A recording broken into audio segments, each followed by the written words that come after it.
Gawa nga po ng pathway dito sa Sitio Batasan. At kanila pong inaayos dahil yung mga dumadaan ho dito ay sira-sira ho itong karsada at nahihirapan ho sila. Kaya naman itong mga grupo ng tao. Sir, magandang hapon ho. Magandang hapon sa inyong lahat. Ano po bang Welcome po. isisimentohin ho ba itong pathway? Oo, babasalin natin kasi medyo mahirap ng kalagayan ng mga taga rito kaya napagbasyahan Ayo. ng mga taga-barangay na iayos na. Yes, oo. Tama ho yan. Kasi ang kawawa dito yung mga matatanda at lalo yung mga pumapasok ng mga estudyante. Ilan ba kayong gumagawa? Apat lang. Apat lang. Ayun. Kaya. Ito sisimento sa isang araw.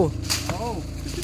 Ayan po ang ating mga kasama dito sa Sitio Batasan 2. Uno ba ito? Uno, no? Ayan, tulong-tulong, sama-sama at may pagkakaisa. Yun. Ayan. Wala namang kontraktor yan, ano? Ayan. Ito ay paggawa ni, sino nagpagawa niyan? Si Kapitana. Ayun. Ayan, shoutout po kay Kapitana Nati Iman ng San Roque.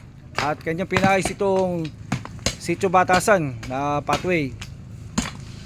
Atin nga po itong babalikan sa isang araw kapag ito ay nasimento na. Sana lang po ay magtuloy-tuloy ang ganitong proyekto. Hanggang dito na lang. Salamat po!